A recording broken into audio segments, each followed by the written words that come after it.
Where do we leave off? Hey friends, welcome back to my YouTube channel where I share tech tips and app reviews, but today is gonna be a little bit different again. Today we are doing a follow-up just 2 days after my latest video on me being trolled on TikTok.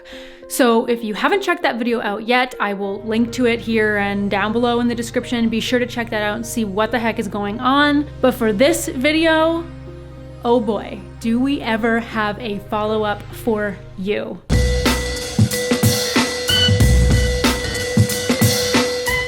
If you watched my other video on the insane TikTok drama that is happening, you are definitely going to want to watch this video because boy, do we have a lot to cover. All right, are you all strapped in? Because this is going to be a wild ride. So where we left off from the last video, which was just 2 days ago from when you're watching this, is that I was going to contact the local police department and I was just gonna keep at it and keep trying with TikTok support and anybody that works at TikTok. So Tuesday morning, right before my last video went live, all about the TikTok drama saga, I did file an incident report with the police. I think this is gonna prove very important and I'll touch on a little bit why later. So fast forward to Tuesday afternoon, I posted the original TikTok video. So not even an hour after that video went live, y'all sitting down for this? I received a DM on Twitter from TikTok support, and it said, and I quote, "Our team has removed this content as it violates the community guidelines." And then it goes on to say how much they're committed to safety, blah, blah, blah. But can we take just a minute, you guys? The video has been removed. I'd like to thank the Academy for this great honor. Couldn't have done it without you. Hashtag blessed. And you may be thinking, gee, Tage, way to bury the lead here. Oh friends, this story is not done yet. You guys wanna know what I did? Yeah, Tasia, tell us. Come on, girl, go on, get it. What'd you do? What'd you do? We called the number. I was actually half expecting it to be fake, but here you go. Listen for yourself.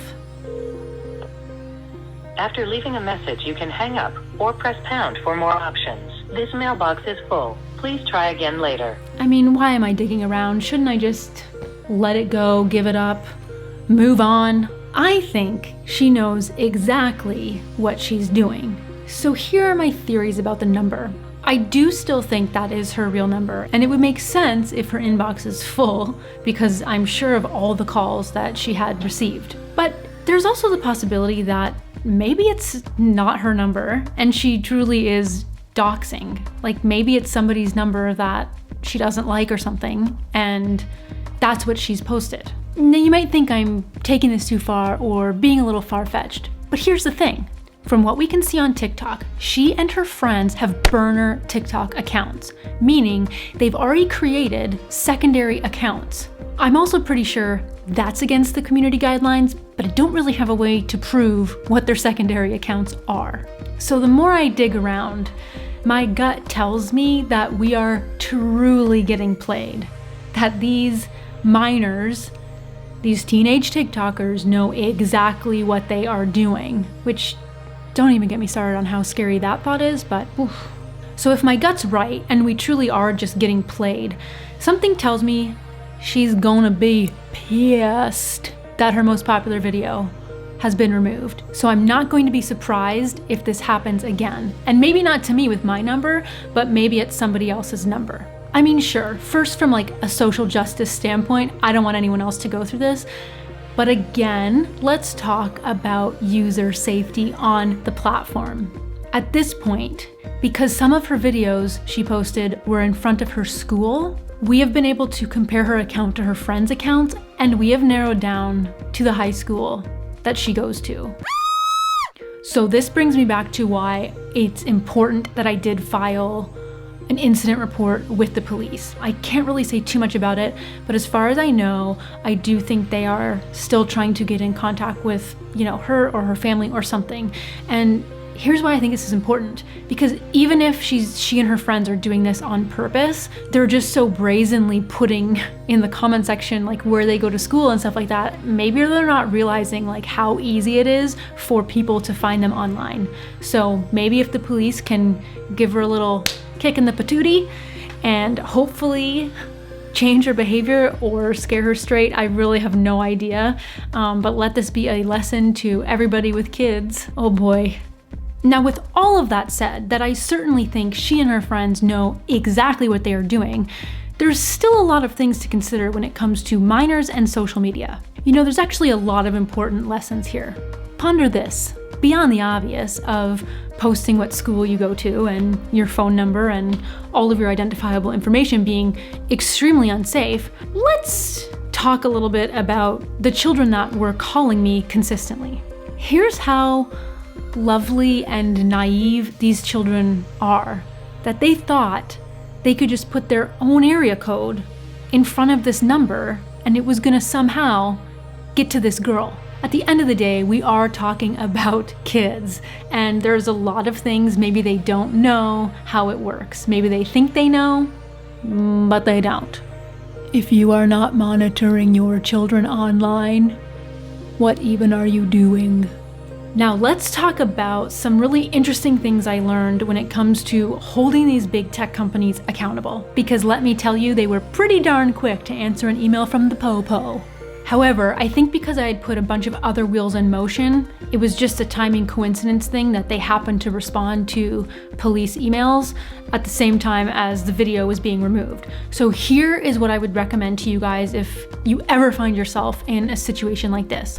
When possible and when appropriate, do file an incident report. I know that's not going to be something realistic for everybody's scenario, but when it is appropriate, do file that report because you never know, it could come in handy in the future and it could protect a minor online. The other thing, pressure, pressure, pressure. Do whatever you can on all your social channels. Utilize everything you can. If you don't have your own social channels, get friends together, call your friends to help. Get me to help you, for Pete's sakes. I'll do it, I'll help you, just let me know. But use this pressure on social. Slide in to their DMs. So here's what I think made the difference for me, which could make the biggest difference for you. And hopefully some of this can save you guys time too.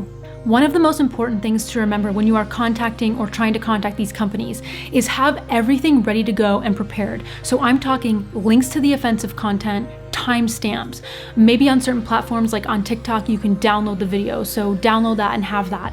Screenshots of the video, mark it up and highlight where you need to, but have all of your proof ready to go so that when you DM these companies, you can just send all of your supplemental proof to them right then and there. Guys, this is going to save you a huge amount of time, and it's something I'm kicking myself for because really, I think I wasted 2 to 3 days by not providing all of that up front.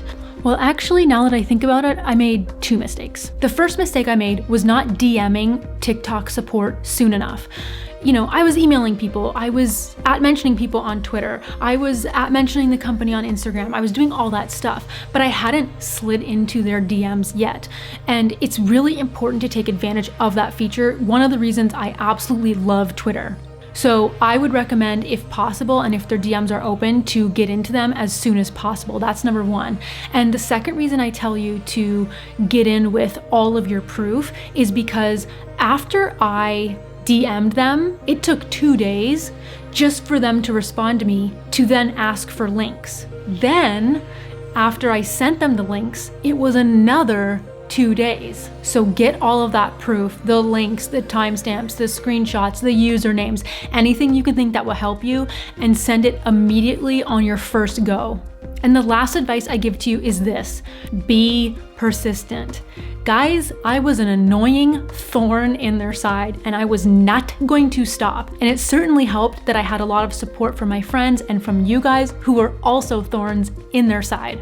And while I hope that nothing like this ever happens to you or anyone you know, if it does, take my advice. Slide into my DMs. Let me know. I am your ally. I am here to help you. Reach out to me on social and I will do everything I can to help keep these tech companies accountable.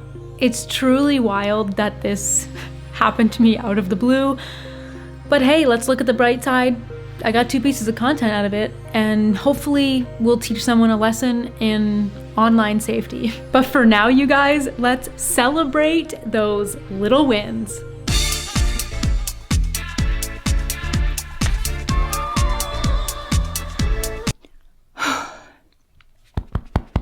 Winded.